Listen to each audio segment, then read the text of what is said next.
بسم اللہ الرحمن الرحیم۔ ربنا یسر، طلبہ پڑھ لیں، ربنا یسر، سارے پڑھ لیں، ربنا یسر ولا تعسر وتمم بالخیر وبک نستعین یا فتاح۔ ربنا یسر ولا تعسر وتمم بالخیر وبک نستعین یا فتاح۔ ربنا یسر ولا تعسر وتمم بالخیر وبک نستعین یا فتاح۔ اللہم یا معلم ابراہیم علمنا ویا مفہم سلیمان فہمنا۔ اللہم یا معلم ابراہیم علمنا ویا مفہم سلیمان فہمنا۔ اللہم یا معلم ابراہیم علمنا ویا مفہم سلیمان فہمنا۔ برادر مکرم حضرت اقدس مولانا اورنگزیب فاروقی دامت برکاتہم العالیہ اور حضرت شیخ الحدیث مولانا مفتی مظہر الدین صاحب اور مسجد میں تشریف فرما حضرات علماء کرام، معزز سامعین، عزیز طلبہ، کتاب تو استاد ہی پڑھائیں گے انشاءاللہ۔ درجہ سابع جیسے شروع ہو چکا ہے، ایک ترتیب ہوتی ہے اور علمی اصطلاحات حدیث پڑھنے سے پہلے وہ اصطلاحات اگر عوام کے سامنے اس انداز پہ بیان کیے جائیں تو شاید لوگوں کو کچھ پلہ نہ پڑے، اور اس وجہ سے حضرت اقدس کا حکم ہے تو میں چند باتیں آپ سے عرض کروں گا طلباء سے جو مشکات پڑھنے والے طلباء ہیں۔ پہلی بات تو یہ کہ یہ جو میرے پاس جو کتاب آپ نے مجھے دی ہے، اس پہ مشکات المصابیح لکھا ہوا الف کے ساتھ، واو کو انہوں نے اڑایا ہو، یہ اس رسم الخط کے خلاف ہے، بالکل غلط ہے۔ اس کو طلباء ٹھیک کریں۔ پتہ نہیں آپ کے کس کتاب پہ ہے، یہاں میرے پاس تو یہ لکھا ہوا مکتبۃ البشریٰ ہوا ہے، یہ مکتبۃ البشریٰ نہیں، یہ مکتبۃ العذاب ہے۔ تو پہلے ساتھی اس کی اصلاح کر لیں۔ اللہ نور السماوات والارض مثل نورہ کمشکاۃ فیہا مصباح المصباح فی زجاجہ الزجاجۃ کأنہا کوکب دری یوقد من شجرۃ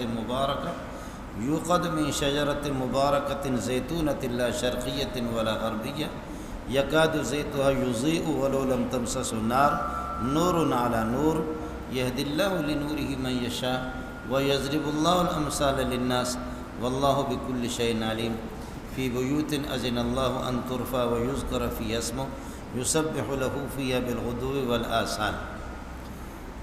مسلمان کو جو اللہ نے پیدا کیا ہے، جو بھی مومن اور مسلم ہے، اس کی حیثیت اللہ نے اس طرح بتائی ہے کہ اس کی صورت جیسے کہ کوئی مکان ہو، اس میں کوئی طاقچہ ہو۔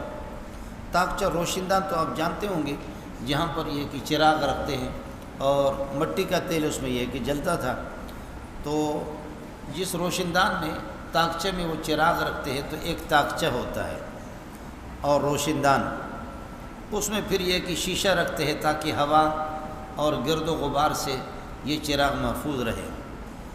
روشندان ہے اور طاقچہ ہے اور اس میں پھر شیشہ ہے، شیشے کے اندر پھر یہ کہ چراغ ہے، چراغ کے اندر اور پھر ایک تو مٹی کا تیل ہے اور ایک زیتون کا تیل ہے۔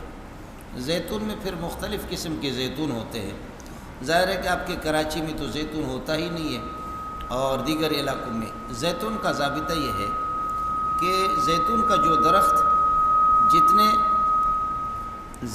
جو درخت جتنا بھی میدانی علاقے میں ہوگا اور جہاں شرقاً غرباً شمالاً جنوباً ہوائیں اس کو لگتی ہوں، تو اس زیتون کا جو پھل ہوتا ہے، اس درخت کا پھل، وہ پھل بھی بہت یہ ہے کہ بہتر اور عمدہ قسم کا طاقتور ہوتا ہے، اور اس سے جو تیل نکلتا ہے وہ تیل بہت ہی صاف ہوتا ہے۔ اب ایران کے پہاڑوں میں جو دیکھا ہے گیلان، وہاں بھی زیتون کے درخت ہے۔ آپ کے پاکستان میں بھی انہوں نے اس کی کاشت شروع کی، الحمدللہ کئی جگہوں میں ہے، لیکن شام کے جو زیتون ہیں وہ بہت ہی عمدہ ہے۔ بلکہ اچانک بات آ گئی، والتین والزیتون وطور سینین وہذا البلد الامین۔ میں خود اس میں حیران تھا کہ والتین انجیر 3، زیتون یہ 2، اور طور سینا 1، اور ھذا البلد الامین مکہ یہ 2 مکان 2 درخت، 2 مکان اور 2 درخت، ان کا جوڑ آپس میں کس طریقہ پر ہے؟ ان کا جوڑ اس طریقہ پر ہے، مولانا ہمارے بھائی جان بھی اس کو نوٹ کر لیں، اورنگزیب فاروقی صاحب، جوڑ اس کا اس طریقہ پر ہے کہ انسانی صحت کے لیے سب سے زیادہ مفید انجیر اور زیتون ہے۔ انسانی صحت کے لیے سب سے بہترین چیز انجیر اور انجیر تو بہت میٹھا ہوتا ہے، اس کی بھی قسم اللہ نے اٹھائی ہے، اور زیتون کڑوا ہوتا ہے۔ اب پٹھان غصہ ہو گیا، اس نے کہا اللہ کی مرضی ہے، زیتون کی اللہ نے قسم اٹھائی وہ تو میٹھا ہے، لیکن یہ کہ اس کو انجیر کو تو وہ میٹھا ہے، اس کو چکھا ہے، لیکن زیتون کو اللہ نے چکھا نہیں، وہ کتنا کڑوا ہے، ایسے ہی قسم اٹھایا اس نے۔ اب پٹھان کو کون منع کر سکتا ہے؟ لیکن یہ ہے کہ زیتون اور انجیر یہ دونوں کے دونوں صحت انسانی کے لیے اور جسمانی صحت کے لیے بہت ہی مفید ہے۔ تو جسمانی تربیت تمام پھلوں میں سب سے زیادہ ان دونوں سے ہوتی ہے۔ آپ نے میرے خیال میں انجیر پر کبھی مکھی بیٹھتے ہوئے نہیں دیکھا ہوگا، اور آپ رات کو کوشش کریں اور انجیر کو دیکھتے رہیں، جیسے کہ آپ کے پاس موبائل ہوتے ہیں، انجیر کا پھول کس طرح نکلتا ہے اور اسے پھل کس طرح بنتا ہے، پھول نکلتے ہوئے کبھی بھی آپ نے نہیں دیکھا ہوگا، یہ بوڑھے جتنے بھی ہیں کسی نے بھی نہیں دیکھا ہوگا، کس طرح اس کا پھول نکلتا ہے، پھر اس سے کس طرح پھل اس کا بنتا ہے، پختانہ داد مسئلہ، اس کو آپ نے نہیں دیکھا ہوگا۔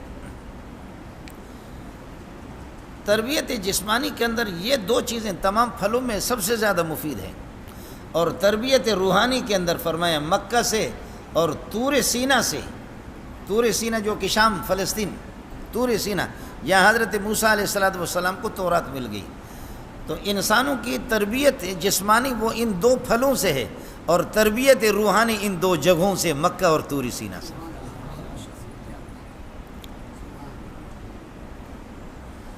موسیٰ علیہ السلام سے لے کر کے عیسیٰ علیہ السلام تک اس درمیان میں بنی اسرائیل میں 4000 انبیاء آئے،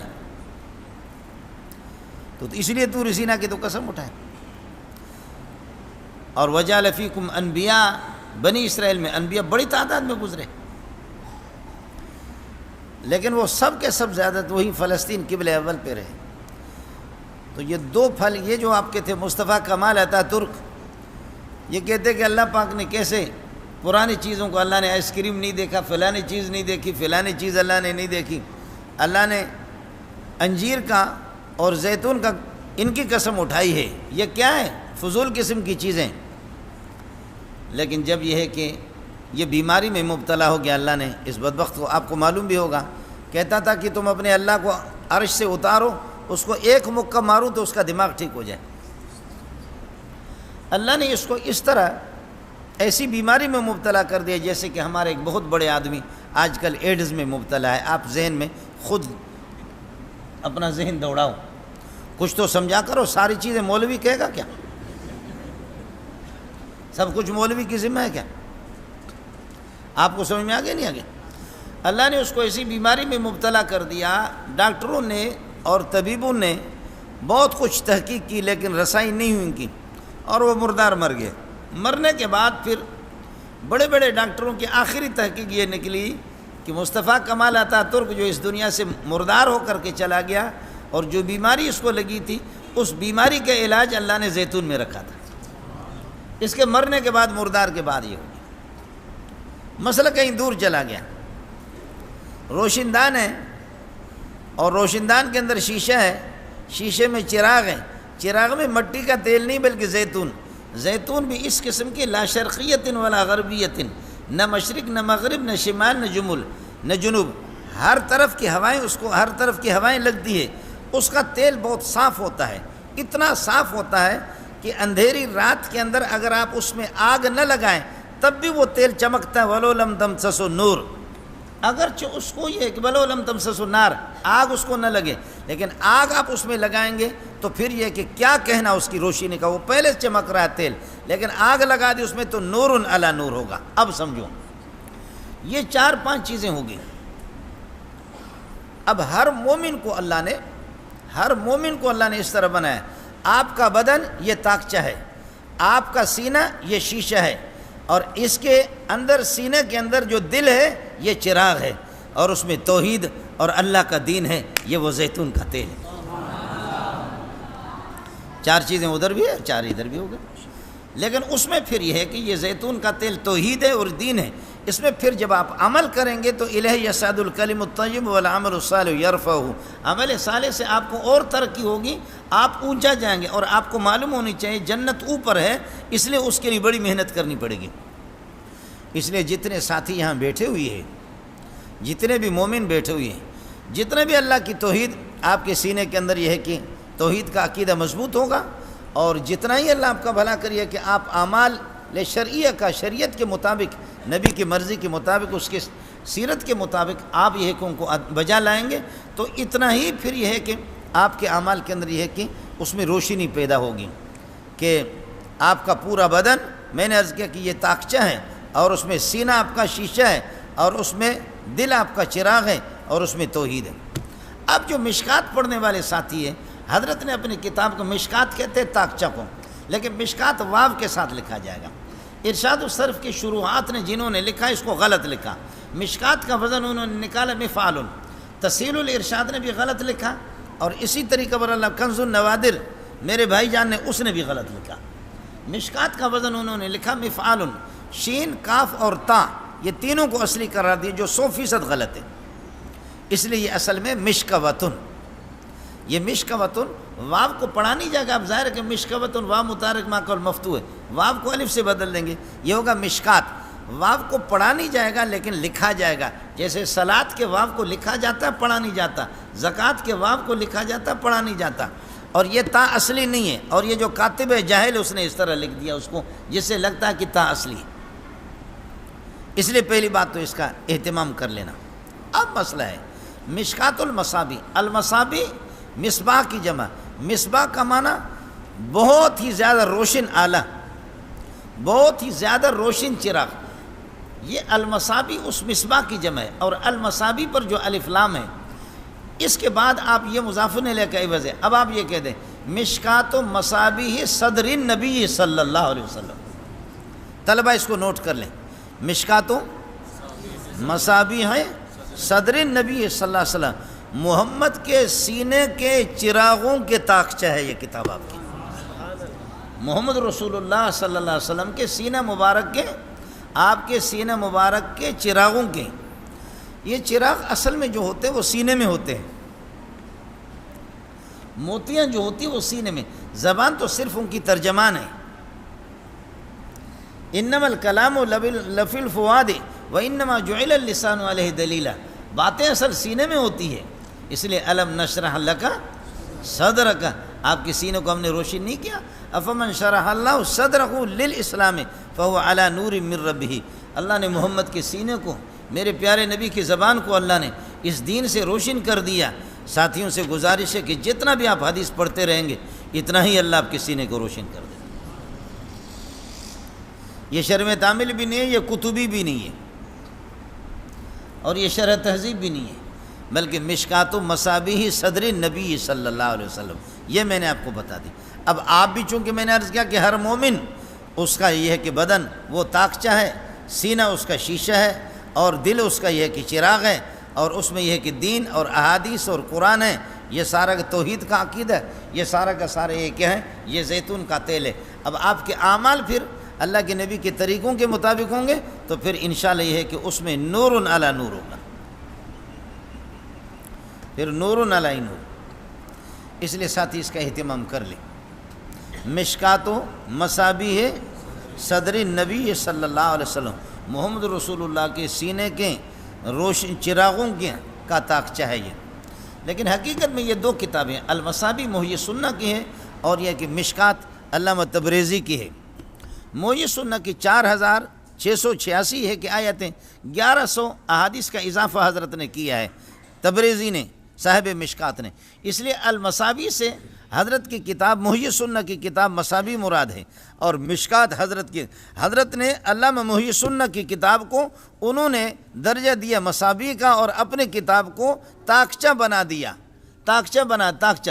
اور آپ کو پتہ ہے کہ اصل مقصود تو وہ چراغی ہوتا ہے، تاکچہ نہیں ہوتا. یہ حضرت کی عاجزی ہے.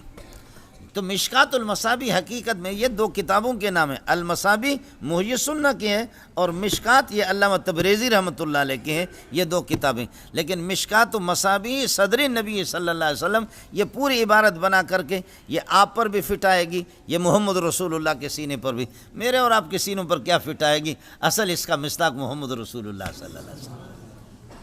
اس لیے ساتھی اس کا اہتمام کریں.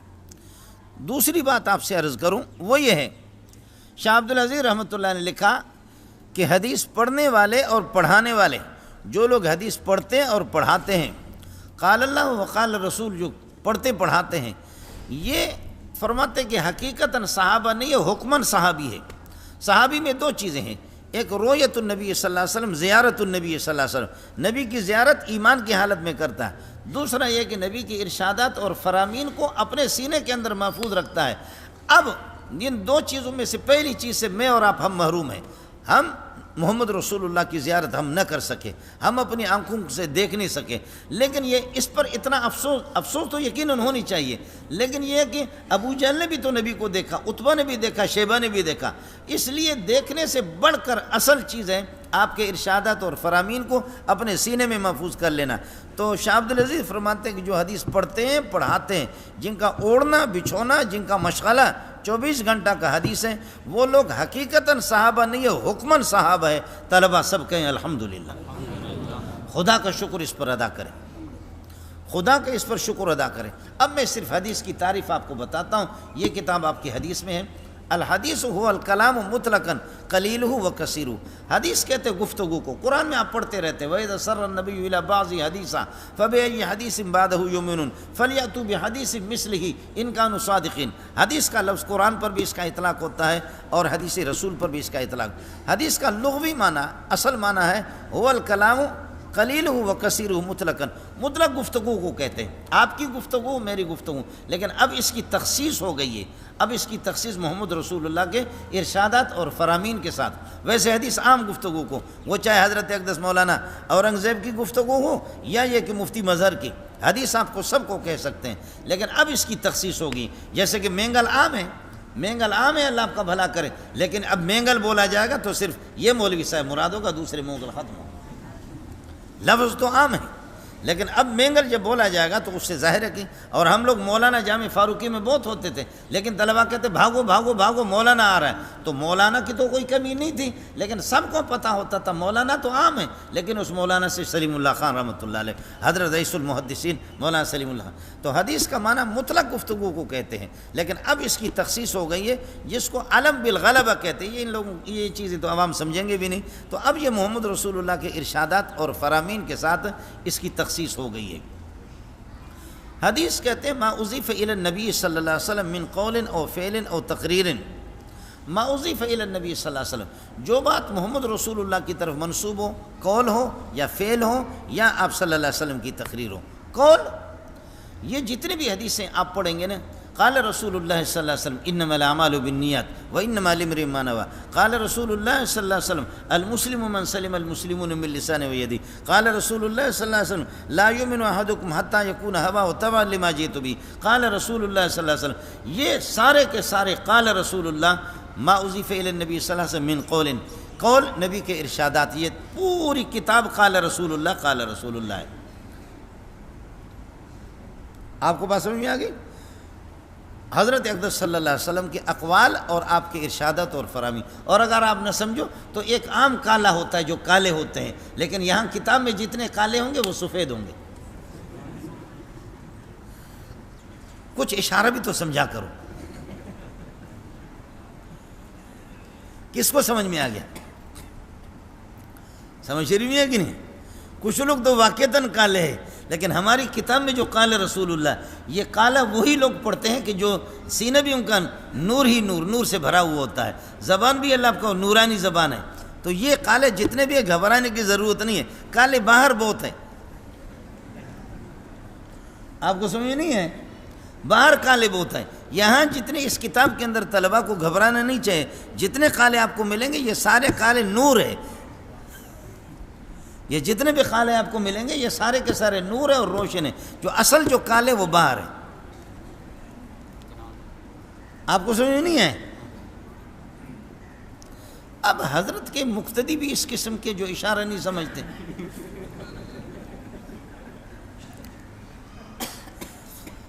حضرت کے مقتدی بھی وہ بھی اشارہ نہیں سمجھتے. اب آپ کا مقصد یہ ہے کہ میں صاف صاف بات کروں، پھر بھی یہ کہ مجھے مرنے کا شوق توڑے ہی سمجھے بھائی؟ ہاں آپ کو سمجھ نہیں ہے، اس لیے مرنے کا شوق نہیں ہے. ما اضیف الی النبی صلی اللہ علیہ وسلم من قول، یہ سارے اقوال ہیں آپ صلی اللہ علیہ وسلم کے، اور فعل یا آپ صلی اللہ علیہ وسلم کا فعل ہو. جیسے سہن نبی صلی اللہ علیہ وسلم فسجدہ، حضرت سے نماز میں سہو ہو گئی اور غلطی ہو گئی اور زور کی نماز آپ نے 2 رکعت پڑھا دی، فسجدہ، پھر آپ نے سجدہ سہو کیا، یہ آپ کا فعل ہے. صلی النبی صلی اللہ علیہ وسلم، نبی نے نماز پڑھی، یا قاء النبی صلی اللہ علیہ وسلم فتوضا، کی تو اس کے بعد آپ نے وضو کیا، یہ نبی کا فعل ہے. اور تقریر، نبی کی تقریر نبوی کیا ہے؟ تقریر نبوی یہ ہے کہ آپ کے سامنے کوئی عمل کوئی صحابی کر رہا ہے، امت کا کوئی فرد، لیکن آپ اس پر ٹوکتے نہیں ہیں، آپ اس پر نکیر نہیں فرماتے، تو یہ اس بات کی دلیل ہے کہ حضرت اس کی اجازت دے رہے ہیں، یہ عمل جائز ہے. گویا کہ اس عمل کو آپ قرار بخش رہا ہے. تقریر کا معنی مقرر کو مقرر اس لیے کہتے ہیں کہ وہ اپنی اصل بات لوگوں کے ذہنوں میں بٹھا دیتا ہے. یقرر کلامہ فی اذہان المخاطبین والسامعین، سامعین اور مخاطبین کی ان کے ذہنوں میں اپنی بات کو، اصل خطیب وہی ہوتا ہے. کیوں؟ اب یہ خطیب لوگ بیٹھے ہوئے، میں ان کے سامنے کیا گفتگو کروں؟ بلوچ آدمی ہو کر کے ہماری تو بس ایسی اردو لنگڑی لوڑی اردو ہوگی اور ہم اپنی بات ناتمام کر کے چھوڑ دیتے ہیں.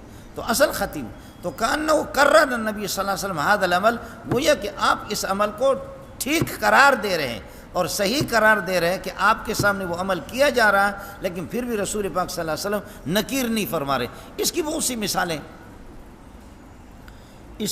مثالیں ہیں. جیسے کہ اللہ آپ کا بھلا کرے، بہتر یہ کہ ہم کہتے ہیں کہ 2 ہاتھ ملائیں، 2 ہاتھوں سے آدمی مسافہ کرے، لیکن اگر کوئی ایک سے کرتا ہے اجازت ہے، لیکن بہتر یہ ہے کہ 2 سے کرے. جیسے کہ صحابی کہتا ہے کہ کانت یدی فی یدہ، میرا ہاتھ جب نبی سے ہاتھ ملایا تو میرا ہاتھ آپ کے 2 ہاتھوں کے درمیان میں تھا. تو صحابی کہتا ہے میرا 1 ہاتھ تھا، تو 1 ہاتھ سے مسافہ کی اجازت ہے، تبھی تو نبی نے نکیر نہیں فرمائی. یہ ہو گیا مسئلہ. لیکن دوسرا مسئلہ مفتی مظہر ادھر آ جا. یہ تو ہو گیا کہ 1 ہاتھ. لیکن دوسرا مسئلہ یہ ہے کہ جو بھی آدمی جب کسی سے ہاتھ ملاتا ہے، ہر بندے کا دائیں ہاتھ اندر ہوتا ہے، دوسرے کے 2 ہاتھوں کے درمیان میں اندر ہوتا ہے، اور ہر بندے کا بائیں ہاتھ باہر ہوتا ہے. آپ دیکھ رہے ہیں؟ اب یہ میرا دائیں ہاتھ ہے، اس کے 2 ہاتھوں کے درمیان میں، حضرت کا یہ دائیں ہاتھ ہے میرے 2 ہاتھوں کے درمیان میں، ان کا بھی بائیں ہاتھ باہر ہے، میرا بھی باہر ہے. کس کو سمجھ میں آ گیا؟ ایسے لگتا ہے کہ آپ لوگ آسمان سے آئے ہوئے، آپ کو کوئی پتہ ہی نہیں ہے. یہ تو انسانوں کی باتیں ہو رہی ہے کہ کانت یدی فی یدہ ہے. حدیث میں آتا ہے کہ میرا ہاتھ آپ کے 2 ہاتھوں کے، تو میرا دائیں ہاتھ، ہر بندے کا دائیں ہاتھ دوسرے کے 2 ہاتھوں کے درمیان میں ہوتا ہے. سامنے والے کا دائیں ہاتھ میرے 2 ہاتھوں کے درمیان میں، اور میرا دائیں ہاتھ اس کے 2 ہاتھوں کے درمیان میں، اور اس کا بائیں ہاتھ وہ بھی باہر، میرا بائیں ہاتھ بھی باہر. یہ تقریر نبوی ہے. یہ تقریر نبوی ہے کہ آپ صلی اللہ علیہ وسلم کے سامنے کوئی عمل ہو، یا جیسے کہ گو ہے، ہمارے ہاں تو حرام ہے، امام شافعی رحمۃ اللہ علیہ کے ہاں اجازت ہے، وہ اس کی گوشت یہ لوگ کھاتے ہیں. یہ گو آپ نے دیکھا ہوگا کہ ایک یہ جو حکیم لوگ جس کے تیل نکالتے ہیں اور رسی سے باندھ کر کے ان کو رکھا ہوا ہے، وہ گو نہیں ہے، یہ حرام ہے بالاتفاق. یہ ہمارے بہت سے بزرگوں کو، حضرت ایک 10 بڑے آدمی مفتی سعید پالم پوری رحمۃ اللہ علیہ، لیکن ان کو بھی غلط فہمی ہوگی. آپ نے دیکھا ہوگا نا کہ کھردرا قسم کا ہوتا ہے، اس پہ ہے، اور اس کا تیل نکالتے ہیں حکیم لوگ. یہ بالاتفاق سب کے یہاں حرام ہے، یہ نجس ہے، یہ پلیت ہے. وہ جو گو ہوتا ہے یہ مفتی مظہر کے علاقے میں ہوتا ہے، اور ادھر یہاں سے آپ جائیں گے تھانہ بھولا خان، وہ صرف گھاس کھاتا ہے. حضرت فاروقی صاحب وہ صرف گھاس کھاتا ہے، اور وہ اللہ کا اس کے جسم میں ہوتا اسی شکل کا ہے، لیکن وہ گند نہیں کھاتا ہے، یہ گند کھاتا ہے، یہ زہریلا ہوتا ہے. اور یہ سانپ کے ساتھ جب لڑتا ہے نا، یہ جو حکیموں کے اس میں بڑے بڑے بھی ہوتے ہیں، درختوں کے بالکل یہ ہے کہ پرانے جو درخت ہوتے ہیں سڑے ہوئے ان کے جڑ میں رہتے ہیں، اس میں بڑے بڑے بھی ہوتے ہیں، سمجھے. اور یہ جو کراٹے جو لوگ سیکھتے ہیں نا، کراٹے یہ اسی سے سیکھتے ہیں. آپ اس کو جب یہ کہ بڑا سا ڈنڈا اٹھائیں گے تو وہ اس طرح، پھر آپ اس کو جتنے بھی ڈنڈے سے ماریں گے ڈنڈا اوپر آئے گا، اس کو کچھ نہیں ہوگا، اس کو کچھ نہیں ہوتا. یہ حرام ہے، یہ نجس ہے بالاتفاق. اس میں چھوٹے بھی ہوتے ہیں بڑے بھی ہوتے ہیں. اور یہ سانپ سے جب لڑتا ہے، سانپ جو بڑے سانپ جو ہوتے ہیں، بڑے سانپ وہ شیر کو اور چیتوں کو بھی ڈھیر کر دیتے ہیں، چیتے اور شیر کو بھی ڈھیر کر دیتے. بڑا جو سانپ ہوتا ہے اب شیر سے لڑ نہ سکے اور چیتے سے، تو پھر سانپ یہ ہے کہ ایسے سر اپنا اٹھاتا ہے، تلوہا کان رؤوس الشیاطین، تو پھر اس طرح کرتا اس طرح کر کے سانپ کی آنکھوں میں جب اس کا زہر جو ہے بالکل ایسے فوارے کی طرح زہر اس کی آنکھوں میں، تو وہ شیر بھی ڈھیر ہو جاتا ہے اور چیتا بھی ڈھیر ہو جاتا ہے.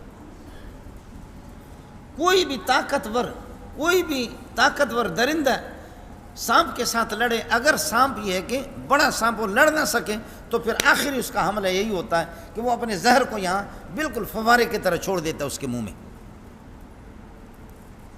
لیکن یہ جو ہوتا ہے گو، یہ گو نہیں ہے، گو کی طرح جو ہوتا ہے کھردارا والا جو نجس، اور جو میں نے عرض کیا کہ حکیم جس کے تیل نکالتے ہیں، یہ کیا کرتا ہے، یہ جب اس کے ساتھ سانپ کے ساتھ، تو سانپ جب کرتا ہے تو یہ اپنی آنکھیں بند کرتا ہے، پھر سانپ زہر سپلائی کر کے سے فوارے کے دو 2 مرتبہ 3 مرتبہ کے بعد سانپ کا زہر ختم ہو جاتا ہے. جب زہر اس کا ختم ہوتا ہے، پریشر سے اب نہیں نکال سکتا، یہ اس کو پکڑ کر اس کی توڑ دیتا، کمر توڑ دیتا، اس لیے کہ یہ اپنی آنکھوں کو بند کر لیتا ہے. اور اگر اس کی آنکھوں میں لگ بھی جائے، اس کی آنکھوں میں لگ بھی جائے، تو اس کی آنکھوں کے اوپر بالکل پلاسٹک نما اس طرح ہوتا ہے کہ وہ کھال سی فوراً بدل کر کے وہ زہر کو باہر پھینک دیتا ہے. جیسے کہ یہ عورتیں نکلتی ہیں نا کہ وہ بالکل یہ پلاسٹک جیسے اپنے آنکھوں پر لگاتی ہے، صبح کو بازار میں جا کر کے پھر شام کو آ کر اتار دیتی. اب یہاں کے پٹھان بلوچوں کو غریبوں کو کیا معلوم ہوگا، اس قسم کا فن اس کے پاس ہے، وہ بالاتفاق حرام ہے. میں اس گو کی بات کر رہا ہوں جس کو ذبح کہتے ہیں، وہ حلال ہے امام شافعی کے ہاں.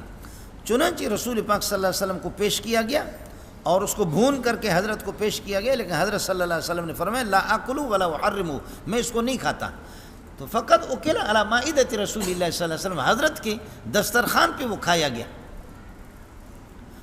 حضرت خالد بن ولید فرماتے ہیں کہ میں نے اس کو کھینچا اور کھینچ کر کے میں نے یہ ہے کہ دبا کر کے میں نے کھا لیا. امام شافعی کہیں یہ تقریر نبوی ہے. تو حدیث کہتے ہیں کہ ما اضیف الی النبی صلی اللہ علیہ وسلم، نبی صلی اللہ علیہ وسلم کا قول، نبی کا فعل اور نبی پاک صلی اللہ علیہ وسلم کی تقریر. اس میں 2 چیزیں صوفیہ اور اضافہ کرتے ہیں، او وصف خلقی او خلقی، یا اوصاف آپ کے اخلاق خلقی اور اخلاقی اوصاف. آپ کے اخلاقی اوصاف کیا ہے؟ اخلاقی اوصاف آپ صلی اللہ علیہ وسلم کی ہے، جب کسی سے ہاتھ ملاتے تو آپ اپنا ہاتھ اس وقت تک آپ صلی اللہ علیہ وسلم نہیں کھینچتے جب تک کہ آپ اپنا ہاتھ نہیں کھینچیں گے. ہم لوگ تو بڑے مولوی ہوتے ہیں نا، تو بڑے مولوی سے جب آپ ہاتھ ملائیں گے تو مولوی اس طرح ہاتھ دے گا،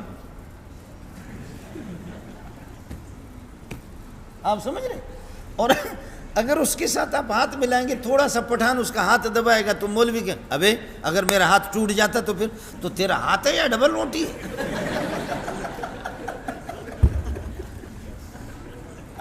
ابے آپ نے میرے ہاتھ کو کتنا دبایا، اب مجھے کتنی کوفت ہوئی، مجھے کتنی تکلیف ہوئی. ظالم تیرا ہاتھ ہے یا ڈبل روٹی ہے؟ اس طریقے پر تیرا ہاتھ.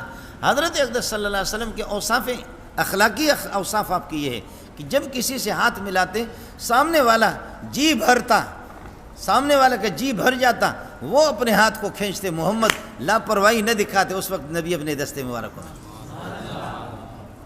یہ اوصاف آپ کے خلقی، آپ کے اخلاق ہے. اس لیے یہ جو چھت کے اوپر جب چڑھتا ہے نا مفتی مظہر، تو آپ کہیں گے المظہر مظہر الدین علی سطح، چھت کے اوپر ہے، یعنی مفتی مظہر کے یہ کہ جوتے وہ چھت کے اوپر ہے، پاؤں چھت کے اوپر ہے، چھت نیچے ہے۔ قرآن بھی کہتا ہے انک لعلی خلق عظیم، اعلیٰ آتا اوپر چڑھنے کے لیے، محمد جتنے اخلاق وہ آپ کے جوتیوں کے نیچے، آپ اس سے بھی اوپر ہیں۔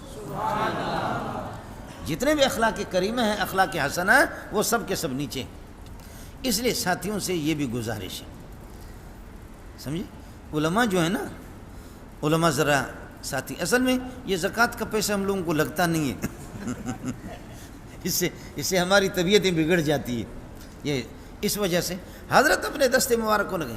یہ تھا کہ آپ صلی اللہ علیہ وسلم جب کسی سے ملتے تو اذا لقی احدا لقیہ بوجہ طلق، خندہ پیشانی کے ساتھ، خندہ پیشانی کے ساتھ۔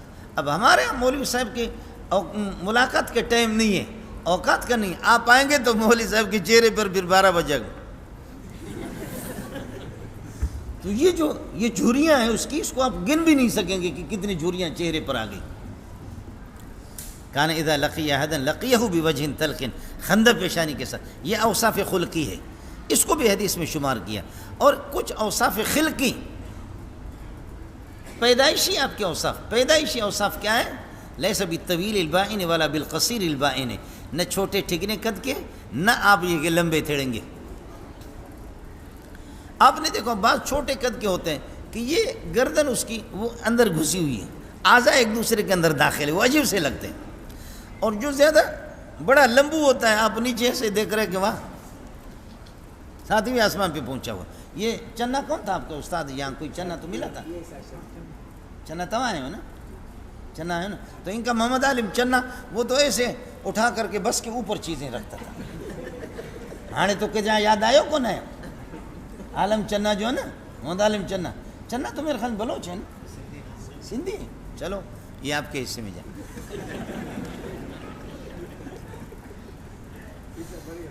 تو عالم چنا جو ہے نا، وہ عالم چنا کھڑے کھڑے بسوں کے اوپر، حضرت جریر بن عبداللہ البجلی رضی اللہ تعالیٰ عنہ بڑے خوبصورت تھے، اور وہ بھی لمبے تھڑنگے قد کے تھے، لیکن اتنا وہ خوبصورت تھا۔ حضرت اقدس صلی اللہ علیہ وسلم نے فرمایا کہ یوسف ہذہ الامت، میری امت کا یہ یوسف ہے۔ خوبصورت بڑے تھے، اور اللہ کے فضل و کرم سے اس کے جوتے بازار میں نہیں ملتے تھے۔ حضرت جریر بن عبداللہ البجلی کے جوتے بازار سے نہیں ملتے تھے، اس کے لیے آرڈر دے کر کے بنانا پڑتا، اور جوتے اگر باہر چھوڑ دیتے، مولانا اورنگزیب کی مسجد کے باہر اگر وہ جوتے چھوڑ، اس کو کوئی چوری بھی نہیں کرتا، وہ کسی کے پاؤں پہ فٹ ہی نہیں آتے تو کیا کریں گے۔ اس لیے حضرت جریر بن عبداللہ البجلی کے جوتے کبھی گم بھی نہیں ہے، اور کبھی کسی بازار سے تیار جوتا اس کو ملا بھی نہیں۔ میں حرم میں تھا، میں بات ختم کر دیتا ہوں۔ آپ بخدا آپ کو بتاؤں کہ ہم اعتکاف میں کئی سال پہلے کی بات ہے، ادھر ایک نوجوان تھا، لوگ اس سے گفتگو کرتے تھے۔ وہ نوجوان کیا تھا، اس کی آنکھیں کیا تھی، اس کی پیشانی کیا تھی، اس کے ہونٹ کیا تھے، اس کے دانت کیا تھے، اس کی فصاحت و بلاغت کیا تھی، بخدا میرے قرب و جوار کے لوگ اس کو دیکھتے تھے۔ میں نے کہا چلو میں بھی جاؤں، قریب میں چلا گیا، جا کر کے میں نے کہا کہ اسمکم الکریم، آپ کا نام؟ اس نے کہا کہ میں اپنا نام نہیں بتاتا، آپ بتا دیں۔ میں نے کہا منظور احمد البلوچی الدکتور۔ تو ان کے عالم کی کوئی حیثیت نہیں ہوتی، دکتور۔ میں نے کہا میں دکتور ہوں، PhD ڈاکٹر ہوں، علامہ اقبال۔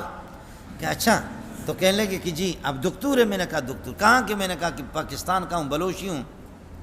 سبحان اللہ۔ پھر پاکستان کے حالات اس نے پوچھے، پاکستان والوں سے خوش بھی ہو گئے کہ ماشاءاللہ پاکستان، بنگلہ دیش، ہندوستان والے جس سے دین کے کام کرتے ہیں، اتنا ہم لوگ عرب لوگ بھی نہیں کرتے۔ تو میں نے پوچھا کہ آپ کون ہیں؟ کہنے لگے میں بتا بھی نہیں سکتا۔ میں نے کہا آپ بتائیں اپنا نام۔ کہنے لگے کہ حل سمیت جریر بن عبداللہ، آپ جریر بن عبداللہ کا نام سنا ہے؟ میں نے کہا ہاں جی، ہم تو پڑھتے پڑھاتے لوگ ہیں۔ جریر بن عبداللہ البجلی، وہ صحابی رسول یوسف ہذہ الامہ، وہ اتنے خوبصورت تھے، ہنسنے لگے۔ کہنے لگے میں انہی کی اولاد میں سے۔ کہنے لگے انہی کے 1500 سال وہ خون لیبارٹری ہوتے ہوئے چکر کاٹتے کاٹتے کاٹتے، پتہ نہیں اس خون کا ایک حصہ ہے، وہ اتنا خوبصورت تھا کہ سبحان اللہ۔ پھر مجھ سے پوچھنے لگے کہ بجلی اس کو کیوں کہتے؟ تو میرا امتحان ختم ہو، میرا علم ختم ہو گیا۔ میں نے کہا یار یہ تو مجھے معلوم نہیں ہے۔ کہنے لگے کہ بجیلہ جو ہے نا، یہ ہمارا علاقہ ہے، قوم ہے، اور وہ زمینیں بھی حضرت اقدس کے میرے پاس ہیں۔ لیکن وہ اعتکاف میں تھے، فرمانے لگے کہ میں اعتکاف سے جیسے فارغ ہوتا ہوں تو پھر یہ ہے کہ میں آپ کو یہ کہ یہ دکھا دوں گا۔ میں عرض کر رہا لیس بالطویل البائن، حضرت اقدس صلی اللہ علیہ وسلم لمبے تھڑنگے بھی نہیں تھے، چھوٹے ٹھکنے قد کے بھی نہیں تھے. یہ آپ کی تخلیقی اور یہ کہ آپ کی اللہ کو کے پیدائشی آپ کی یہ ہے کہ اوصاف ہے. لیکن معجزہ آپ کا یہ تھا کہ 1,00,000-1,50,000 کے مجمع میں آپ نمایاں نظر آتے تھے. یہ آپ صلی اللہ علیہ وسلم کا معجزہ تھا. ما اضیف الی النبی صلی اللہ علیہ وسلم من قول او فعل او تقریر او وصف خلقی او وصف خلقی، اسی کو کہتے ہیں حدیث. دوسری چیز ہے سنت، وہ بھی حدیثوں پر اس کا اطلاق ہوتا ہے، لیکن تھوڑا سا فرق ہے. وہ یہ ہے کہ ایک حدیث ہوتی ہے حدیث سے صحیح معمول بھی، وہ حدیث بھی ہے اور سنت بھی ہے. دوسرا یہ کہ حدیث ہے صحیح بھی ہے لیکن محدثین کے ہاں اس میں کوئی علت ہے، وہ قابل عمل نہیں ہے، تو وہ حدیث ہے لیکن سنت نہیں ہے. تیسرا یہ کہ حدیث رسول نہیں ہے لیکن سنت ہے، جیسے کہ صحابہ کی سنتیں جمعہ کی پہلی اذان اور اسی طرح تراویح کی 20 رکعتیں، یہ سنت ہے صحابہ، یہ سنت ہے لیکن حدیث نہیں ہے.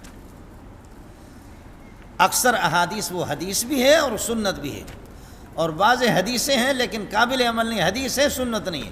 اور بعض وہ ہے کہ جو سنت ہے لیکن حدیث نہیں ہے. علیکم بسنتی و سنت الخلفاء الراشدین، خلفاء راشدین کی سنتیں بہت سے. تراویح بھی میں نے عرض کیا کہ 20 رکعتیں. اور آپ لوگ ناراض بھی نہ ہو، آپ لوگ ناراض بھی نہ ہو، یہ سنت صحابہ ہے، یہ سنت صحابہ ہے. پہلی اذان حضرت عثمان نے، جمعہ کی پہلی اذان انہوں نے جاری کی. تو سنت صحابہ، اس کو حدیث تو نہیں کہا جائے گا عام حدیث کی مشہور معنی کے اعتبار سے، لیکن یہ کہ سنت اس کو کہا جائے گا.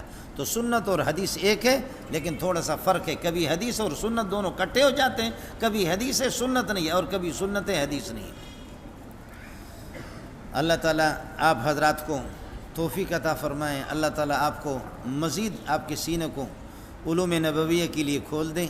اور جو استاد مشکات پڑھا رہا ہے، مشکات اول، مشکات ثانی، دوسری جو کتابیں پڑھا رہے ہیں، یہ صرف میں نے حدیث کی تعریف آپ کو بتا دی ہے، اور مشکات کا نام صرف میں نے آپ کو بتا دیا کہ مشکات و مصابیح صدر نبی صلی اللہ علیہ وسلم. اللہ آپ کا حامی ہو، اللہ آپ کا ناصر ہو. اللہ اس ادارے کو ترقیوں سے نوازے. یہ ادارہ ہمارے برادر مکرم مولانا اورنگزیب فاروقی، دیکھیں ہڈیوں کا مجموعہ ہے لیکن اللہ اس سے کام لے رہا ہے. سمجھے؟ آپ سے بھی میری گزارش ہوگی کہ کپڑے والے مولوی بہت ہیں، لیکن ایسا مولوی بنو لوہے کی طرح سخت ہو جاؤ، ایسے مولوی بنو. اس لیے بعض ہمارے مولوی ماشاءاللہ ایسے موٹے ہوتے کہ ٹرک بھی نہیں اٹھا سکتا، ٹرک اور سوزکی بھی نہیں اٹھا سکتے ان کو. لیکن اورنگزیب فاروقی سے اللہ تعالیٰ کام لے رہا ہے. کسی کے سامنے کچھ کہنے کی اجازت شرعاً بھی نہیں ہے. اذا رأیتم المداحین فاحصوا التراب فی وجوہہم، اس وجہ سے اجازت نہیں ہے. آپ سے میری گزارش ہے خدا سب کو سلیم اللہ بنا دے، اللہ بن نوری بنا دے. سمجھے؟ ایک آدمی کہا کہ ان عمر ما كان في زمن النبي صلی اللہ علیہ وسلم هناك العلوم الان في هذه الايام الحمد لله نحن في الجامعات الكبار. آج کل یونیورسٹیاں ہیں، تعلیمات ہے، بہت کچھ. مولانا بن نوری رحمۃ اللہ نے فرمایا ایھا الرئیس الجم هذا الخبیث، اے بادشاہ جناب صدر صاحب اس خبیث کو لگام دے دو. وہ خبیث کیا تھا؟ بہت بڑا پی ایچ ڈی ڈاکٹر تھا، دکتور. ایھا الرئیس الجم هذا الخبیث. اور یہ شیخ الحدیث سلیم اللہ ہڈیوں کا مجموعہ، ہمارے صدر صاحب نے کہا کہ میں وفاقی نصاب کو بدلنا چاہ رہا ہوں. حضرت نے فرمایا کہ سلیم اللہ زندہ ہے، تو وفاقی نصاب کو بدل دے، دیکھتا ہوں تجھے. صدر صاحب بھی کانپنے لگے. سمجھتا ہے؟ یہ اسی کا بیٹا ہے. سمجھے؟ یہ اسی کا بیٹا ہے جو اپنے جان ہتھیلی پر رکھ کر کے گھوم رہا ہے. اللہ تعالیٰ ان کی حفاظت فرمائے، اس ادارے کی حفاظ فرمائے، طلباء کی حفاظت فرمائے. اورنگزیب بھی کچھ نہیں ہے، مدرسہ نہیں چلا سکتا، اپنے آپ کو چلا نہیں سکتا، مدرسہ کیا چلائے گا. اور اساتذہ مدرسہ خاک چلائیں گے. جو محلے والے وہ ہاتھ کھڑا کرے. کون ہے؟ محلے والے. اس لیے محلے والوں کو مبارکباد پیش کرتا ہوں. محلے والے حضرات، مدرسہ آپ کا ہے، مدرسے کے انوار اور برکات وہ آپ ہی کے لیے. اللہ تعالیٰ اہل محلے ہی کو مدرسے کے انوار اور برکات سے زیادہ استفادہ کی توفیق نصیب فرمائیں. اللہ اس ادارے کو ترقیوں سے نوازے. برادر مکرم کو اللہ ان کی حفاظت فرمائے اور ان کے علم میں، عمل میں، عمر میں، رزق میں، اولاد میں برکتیں عطا فرمائے. واقول قولی ھذا واخر دعوانا الحمدللہ رب العالمین. اب دعا کرو. مفتی مظہر آ جاؤ، دعا کرو. الحمدللہ رب العالمین والعاقبۃ للمتقین والصلاۃ والسلام علی سیدنا و مولانا محمد وآلہ وصحبہ اجمعین۔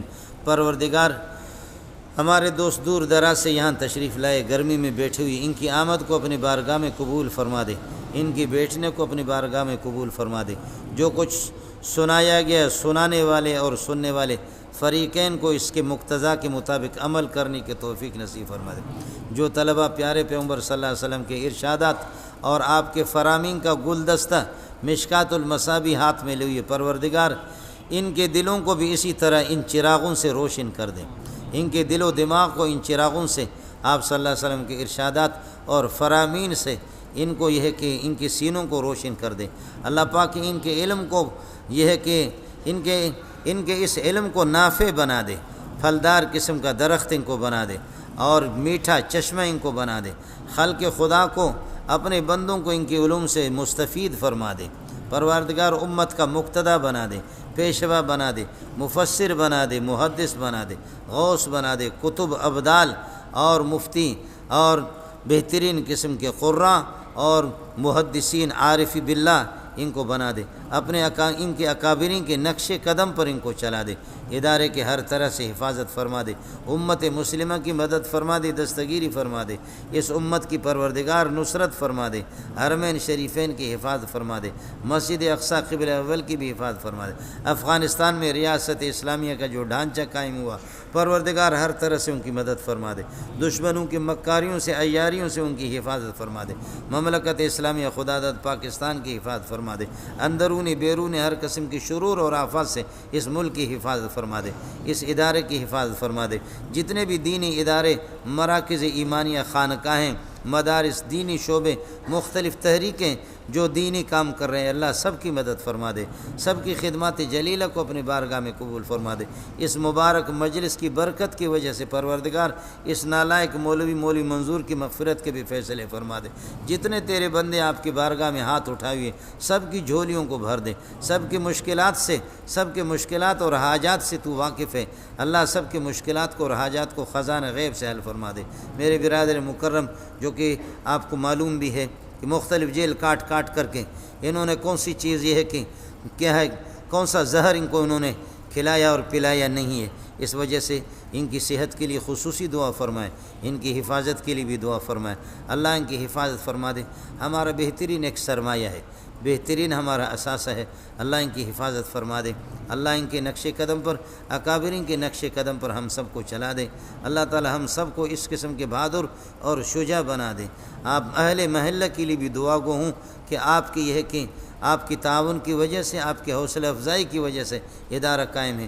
اللہ تعالیٰ اہل محلہ جو میری مائیں اور بہنیں بیٹیاں ہیں، اللہ تعالیٰ ان کی جھولیوں کو بھی، اللہ تعالیٰ یہ ہے کہ ان کی جھولیوں کو بھی بخشش سے اور اپنے نعمتوں سے ہے کہ بھر دے، اور اپنے انعامات سے ہے کہ بھر دے۔ اللہ ان کے گھروں کو جنت کا گہوارہ بنا دے، ہر طرح سے اللہ سب کی حفاظت فرما دے، مملکت اسلامیہ خداداد پاکستان کی حفاظت فرما دے، پوری امت مسلمہ کی حفاظت فرما دے۔